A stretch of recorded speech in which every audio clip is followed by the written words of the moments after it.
Hi all, welcome back to Talking Balls. It's me, IFA. I'm here again.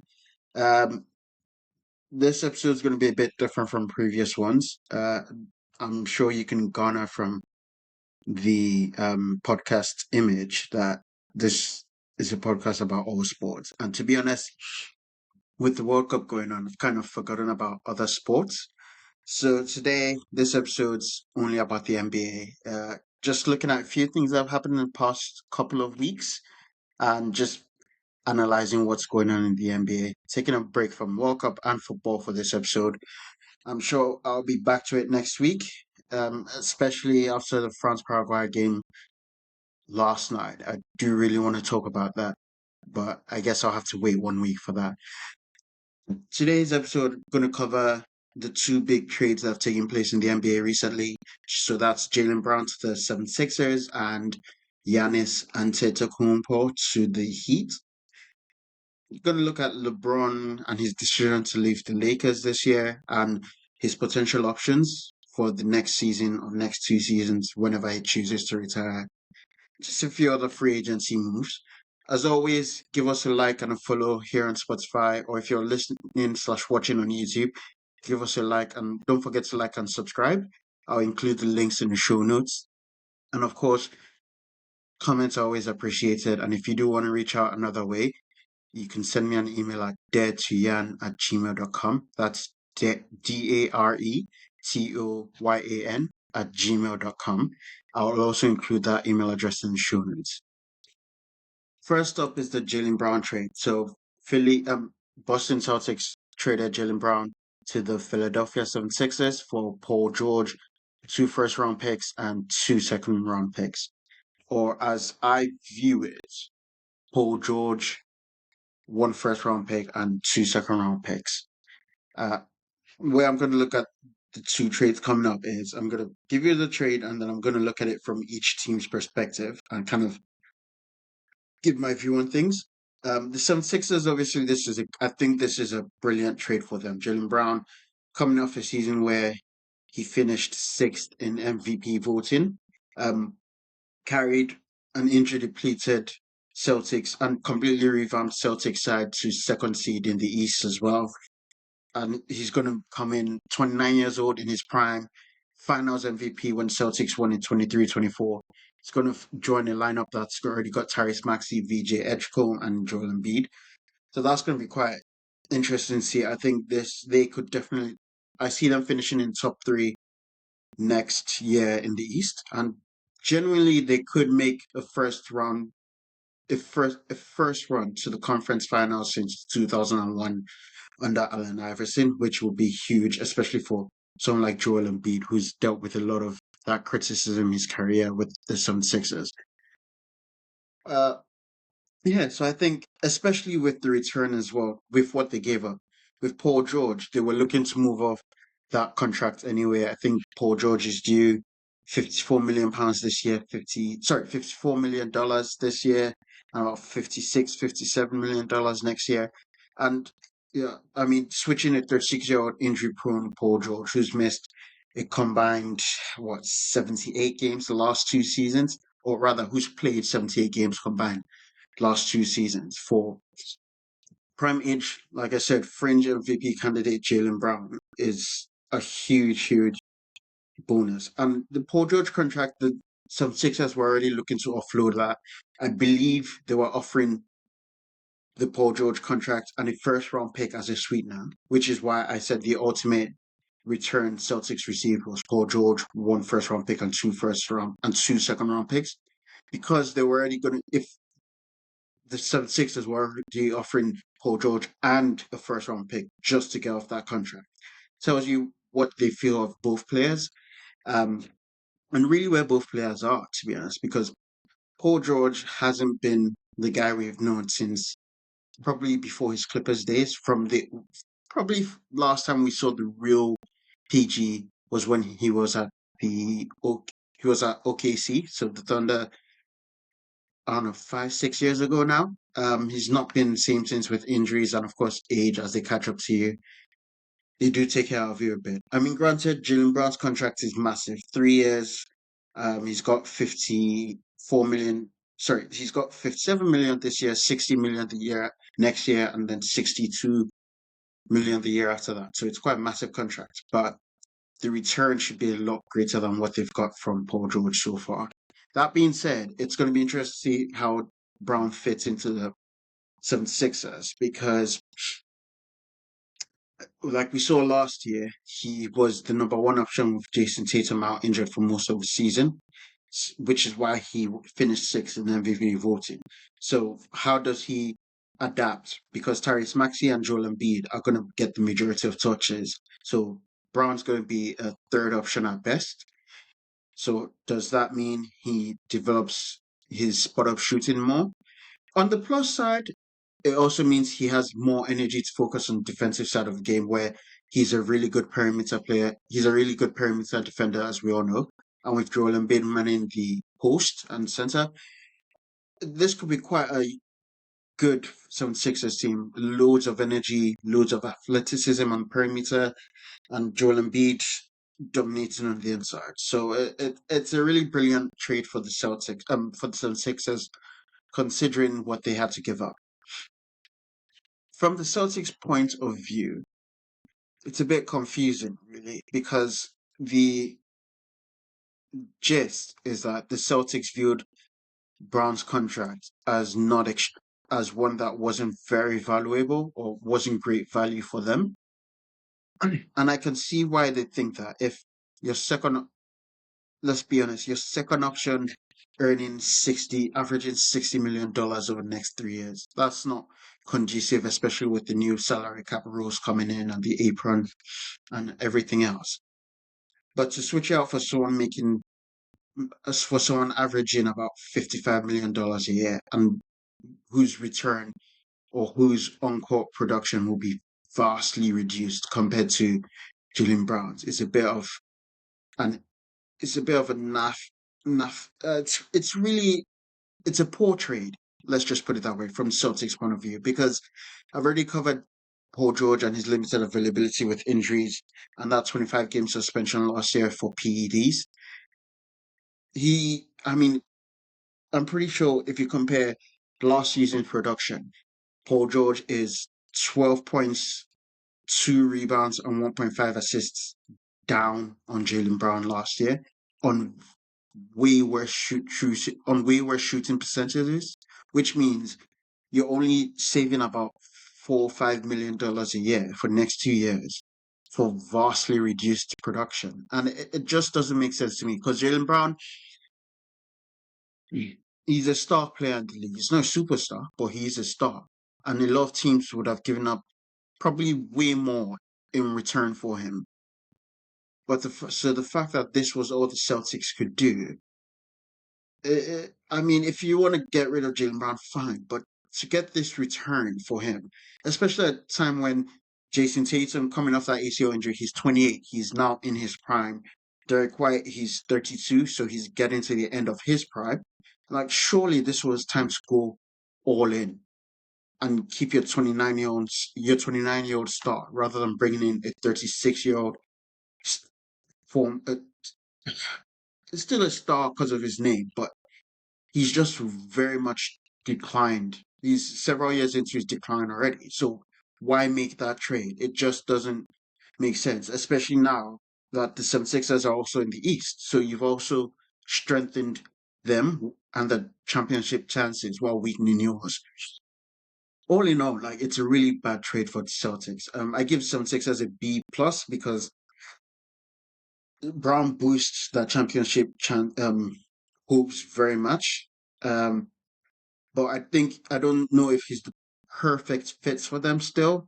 And with Maxey and Embiid's contracts as well, it's going to be really expensive to add Jaylen Brown to that equation. So it's only a B plus in my view. For the Celtics, probably go for like a D minus, maybe.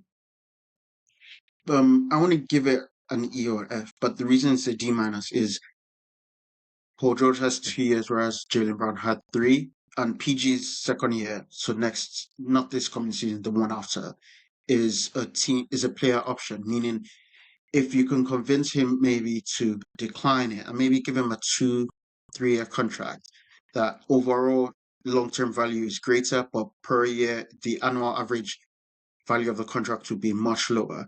It could give the Celtics more flexibility, but again, it's all dependent on what they do because it's not like the Paul George contract is easily tradable.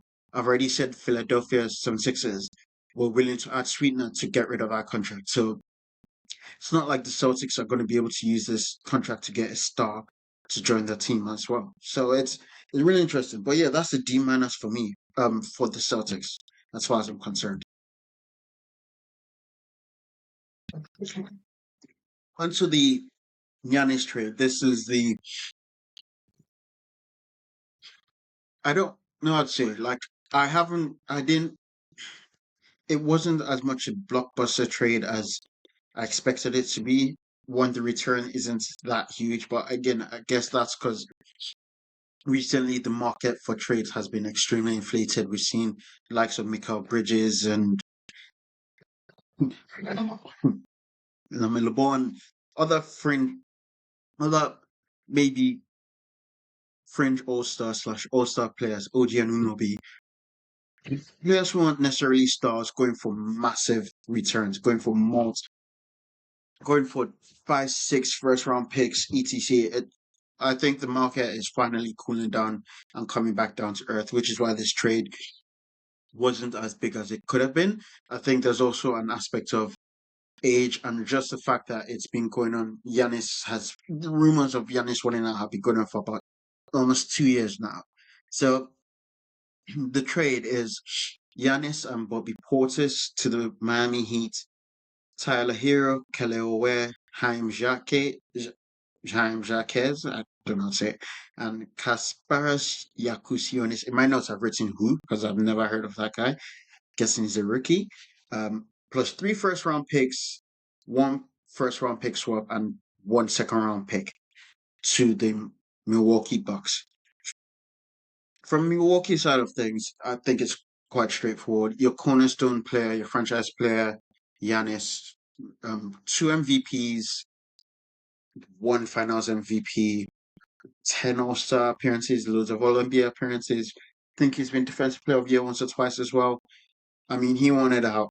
Um, it's clear after he won that first championship with them in 2021, they couldn't really build a roster good enough to win him to help him get to his second championship. And I think it was clear he was just done with that and he really wanted out. So they needed to do right by him.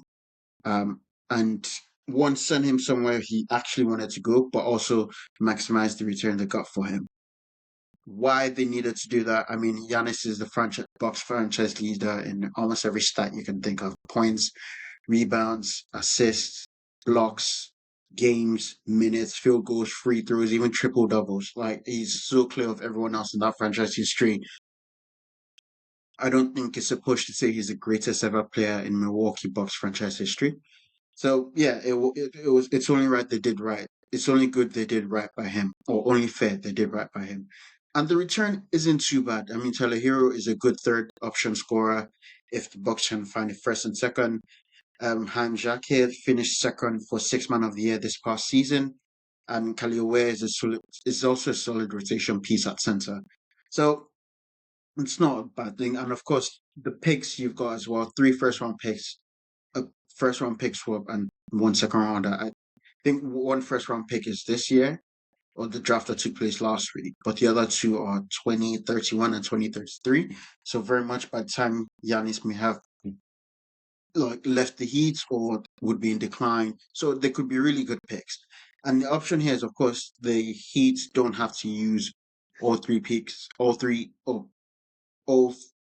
5 picks, and sorry, all 4 picks, 1 pick swap, and all 3 players. They could always repackage these assets into any configuration they want to chase another star to bring in, or to bring in someone they think could be the next franchise player. So for that, I'm going to give them a B plus. I think they could have definitely hustled for a better return, but Giannis wanted to go to Miami, and they were kind of hamstrung by that. So I think getting a bunch of solid rotation players, young players. It's not the worst thing in the world. So let's give that a B. No, not B plus, a B. Yeah. From the Miami Heat's perspective, I mean, Giannis, we already talked about him. That is the main headline. Um, Bobby Portis as well is a great option off the bench. So it's not, they haven't just got one superstar. They've also got a really good rotation option and some much needed depth as well with Bobby Portis. So it's a really good trade for them from that perspective. And again, like I said already, the return they gave out isn't the worst thing in the world. It's not the most hamstringing return they've had. It's not the most hamstringing return out there. They can still build the rest of that team. They can still fill some squad holes they have, and they do have holes in that team, in that roster, because assuming you're the starting lineup right now, I went through the roster, and it's probably Davion Mitchell, Norman Powell, Andrew Wiggins, Giannis, and Bam with Bobby Portis coming off the bench. Um, that's not a lot of spacing. I think they need to get at least 2 to 3 shooters, maybe, or rather, maybe one. Yeah, they need 2 to 3 shooters because the spacing in there is really bad. Come the postseason, come the playoffs, that front court, that half court is going to get really congested really quickly, and it could be trouble, especially with the 76ers boosting, getting the trade, making the trade they did. Cleveland Cavaliers are always going to be around, are still around. Um, Boston Celtics would be interesting to see how they do. They could be around for a while as well. Of course, you've got the Knicks, the champions. The Raptors have brought in Kawhi Leonard, so that they're going to be there as well. So it's going to be interesting to see how Miami fill out the rest of their roster. But it is a big trade for them. It's the first time they've had a player finish in top 10 of. They have a player who's finished in top 10 of MVP voting since 2014 when LeBron was a runner-up. It's they've also won 50 regular season games once since 2014, and they've been in playing the past 4 years in a row. So bringing Giannis in should address those issues immediately. He takes them out of mediocrity and immediately votes them into top 5 of the East. Hard to see, really, hard to stay really without knowing the rest of that roster, without knowing the other moves they plan to make. So, but I think they definitely are in with a great chance to finish top 5 in in the Eastern Conference this coming season. Maybe the one after that before Giannis kind of tails off a little bit. Who knows? Yeah. So for the Heat, I'll give them an A minus. Again, minus because the rooster isn't set yet. They need space in that rooster, in that roster. Once they get that, I think they're probably in for a shot as a top 2 seed in the East, maybe top 6 seed in the entire league, maybe top 6 in for probably in top 6 favorites in the entire league for the chips. But depends, remains to be seen. A minus for now. The other big move that's happened, LeBron's left the Lakers, and we are back in 2010 waiting for his decision. This is the decision part 2. We only know what I keep forgetting his name. Rich Paul has told us, which is there's loads of teams in there. LeBron's assessing his options. He's taking his time, trying to trying to make what he thinks would be the best basketball decision in his opinion. So it's hard to say. I've got a few teams on here that I think could be in with a shout. 3 of them from the East, 1 of them from the West. Straight off the bat, I'm going to knock out one team that Rich Paul has already knocked out, and that's the Knicks. Reason being, the Knicks just won the title, and apparently, if LeBron goes there and doesn't win, I mean, we've seen the scrutiny this guy gets, and sometimes the vitriol. If he goes there and the Knicks don't repeat, how does that impact the view on LeBron? How does that impact his legacy? Does he want to deal with any of that negative energy, especially in a city like New York? So, because of that, apparently the Knicks are out of the conversation. they are not under consideration for LeBron. So just wanted to mention that. And now onto the four teams I think should be the favorites. Starting off with 76ers. I mean, I've just spoken about the trade they made. And I'm also going to try and give like hypothetical starting fives for each of these teams once if LeBron joins them. So the 76ers, Tyrese Maxey, VJ Edgecombe, Jalen Brown, sorry, LeBron, Jalen Brown, Joel Embiid. Off the bat, it's a top class team. I mean, Maxey is a bona fide scorer. It's a good table setup, but having LeBron by his side would help him develop his game to a whole new level. VJ Edgecombe, there's no better person for him to learn from than LeBron right by his side. Jalen Brown is going to do Jalen Brown thing. He's going to be a top perimeter player, great perimeter defender. Joel Embiid is dominance both on offense and defense, especially when he's in the post. So again, you've got spacing, you've got speed, you've got perimeter play, you've got post play, you've got play IQ, you've got playmaking, you've got shoot. Okay, maybe not shooting is a little bit, or it's a little bit weak, maybe, but pretty sure they've also picked up Dean Wade, so it shouldn't be that bad over there. And I mean, if LeBron joins them, I think it puts the 76ers up there with the Knicks as a contender for championship from the East.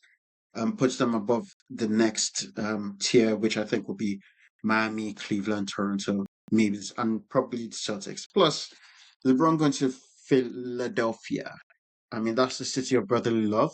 We know how much we love Allen Iverson for everything he did for them in the 90s and early 2000s. I mean, imagine if LeBron goes there and delivers the first chip since what, this 80s, 70s, 80s? I mean, he could probably get a statue, put it right up there next to Rocky, have LeBron and Rocky. Like he will, they will love him forever over there. Like he will feel the love. Of course, flip side is if he doesn't win, I don't know if they'll hate him still, but it just yeah, it's risky, but yeah, there's a lot of upside there if LeBron moves there. Next up, I think is the one a lot of people would want to see, especially from an emotional perspective. I mean, LeBron calls himself the kid from Akron because he grew up in Akron, Ohio. Ohio is where he started out in the NBA with the Cleveland Cavaliers. He went back after the Heat in 2014, won the first ever championship with them, and left again for the Lakers in 2019, 2020. So if he were to go back and end his career there and win the second championship in franchise history, I think it adds another dimension to his legacy. I think maybe from again emotional standpoint, that would be the greatest ending for him. The ending it on a high in his own hometown. There can really be no greater honor. Of course, it's not like the Cavaliers have a team of scrubs as well. Donovan Mitchell, James Harden, which I make that face because James Harden in playoffs is just it's always an issue, isn't it? But yeah, it'll have Donovan Mitchell, Evan Mobley, Jared Allen as all in there as well. I mean, those guys are all stars. Of course, the biggest selling points outside the emotional side of things for the Cleveland Cavaliers is the Cavaliers assistant GM Brandon Weems, who is who I believe is LeBron's childhood friend and also a former high school teammate. So it's like it adds another layer to the hometown kid returning to win, to ride off into the sunset with his best buddies around him, his family around him. It would be it would be a great way to end his career. No doubt about it. Issue is, even if he joins that Cleveland squad, we've seen them wilt in the playoffs past couple of years, past 2, 3 years. Is 41-year-old LeBron enough to help them want that next step or to help them vote that next step? It remains to be seen. It depends on what LeBron thinks. I don't. If I were him, from purely basketball side of things, I wouldn't make that move. But again, this is about LeBron, one of the greatest of all times, a Hall of Fame, bona fide Hall of Famer, not me. Next up, the Miami Heat. We've already spoken about Giannis joining them. We've spoken about Bobby Portis joining them. I think if LeBron goes there, he's playing as a point guard next to Norman Powell, Andrew Wiggins, Giannis, and Bam. Bobby Portis off the bench as always. I mean, he's been at Miami. He left Cleveland. First time he left Cleveland was for Miami. He's got a close relationship with Pat Riley, the president, and Eric Spoelstra, Coach Spo, the head coach there. Issue again comes to the lack of spacing, which I already mentioned. Unless like Bronze, like in recent times, he's kind of increased his off-ball frequency, and you, by that I mean he's increased the frequency with which he's a spot-up shooter. So unless he's happy to do more of that and continue working on his three-point game, which isn't bad by the way, but if you can get it up to level where he's shooting 39-40% from three, I think Bron on this team as a past being the primary playmaker, three-point shooter, spot-up three-point shooter, there's no reason why this team can make a run to the finals. I genuinely believe it's not just about the ability, but the mental side of things as well. Giannis will never let. Giannis is a specimen. He's got that like Michael Jordan. Hate to be cliche, but he's got that Michael Jordan, Kobe Bryant mentality to him, where if he can play, he's going to play, and if he's going to play, he's going to do it. He's going to give 110% every game. So having him there, having LeBron there, Andrew Wiggins is a lot more mature after his stint with the Warriors, I think. And of course, Bam watched Jimmy Butler carry that team to the NBA Finals twice. So I think they do have the mental fortitude in that team, and I think they could be very much in the shout for the finals run. Last up, my Warriors potential lineup with LeBron, Steph Curry, Jimmy Butler, LeBron James, Draymond Green, and Kristaps Porzingis. I mean, it's like the Team USA it's like an Avengers but an old Avengers. I mean, imagine that squad lineup 5-7 years ago. No one. It would have been like the Hampton Five the Warriors had all those years back. Um, you can guess where I'm going with this. Issue here is age. I mean, well, sorry. Before I get to the downside, the upside. I mean, Bron has always said he wants to play with Steph. I mean, when they played together at Team USA at the Olympics. He was in awe of Steph Curry's performances. Like they love playing with each other. They've had great battles over the years, dating back to those famous Cavaliers Warriors finals run. I think it was 4 years in a row where they met in the finals. So I think, yeah, LeBron wants to do that. Of course, he and Draymond Green are close. They holiday together. They do all things together. I'm pretty sure they were at one of the Super Bowls in recent years together. So like they're good buddies. They're tight. I'm sure he would love playing with Jimmy Butler as well, because Jimmy Butler, we all know, if there's anyone who embodies the Michael Jordan attitude in the NBA, it's Jimmy Butler. After those legendary runs to the finals he had with the Miami Heat, including one game where I'm pretty sure he played all 48 minutes. I mean, that was still in bubble days, but that tells you everything you need to know about Jimmy Butler. But back to what I was saying about downside age. I mean, Steph is 38, Draymond is 36, Jimmy Butler is 36, LeBron is 41. The young guy there is Kristaps Porzingis, and he's 30. He's played combined 74 games past 2 years because of injuries, 42 the previous season, 32 this past season. So age and availability is going to be a big issue if he goes into the squad. And of course, the Warriors' younger players, guys like Brandon Podziemski, Moses Moody, Gui Santos, struggling to remember some Quentin Post, they're not exactly setting the world alight. So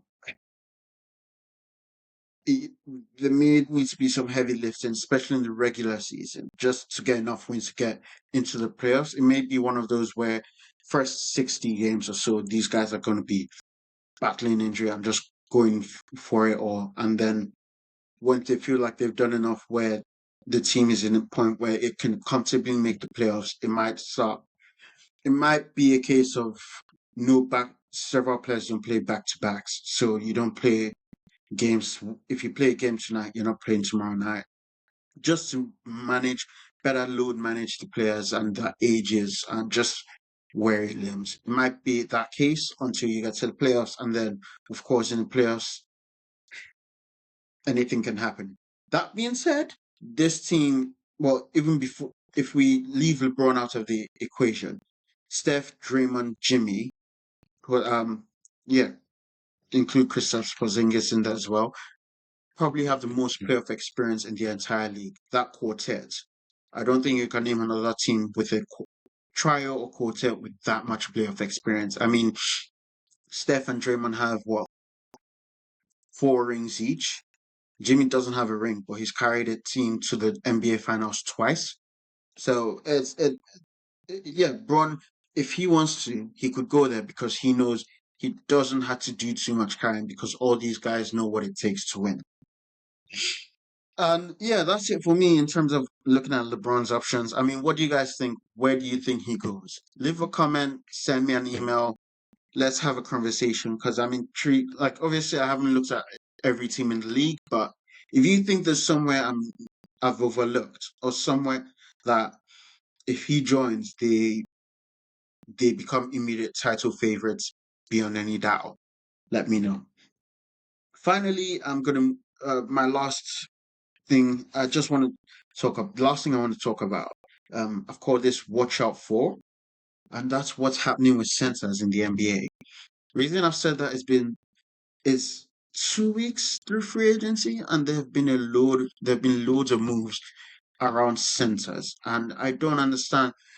It's I wonder if it's like a reaction to the emergence of Victor Wembanyama at the San Antonio Spurs, if it's because the OKC won couple season before last, they won the chip with Chet and Isaiah Hartenstein. This year they got to the conference finals with those two as well. Or if it's even if New York Knicks, Mitch Robinson and Carl Anthony Towns coming to the fore in the playoffs. I mean, is this a reaction to all of that? As our teams trying to find out, or teams trying to get bigger just to deal with these threats? I don't know what's happening, but it'll be interesting to see why this clamor for big men has suddenly come about. But just to give you an example, I mean, the Wizards took on DeAndre Ayton from the Lakers. In exchange, they sent Jaden Hardy and 2 second-round picks to the Lakers.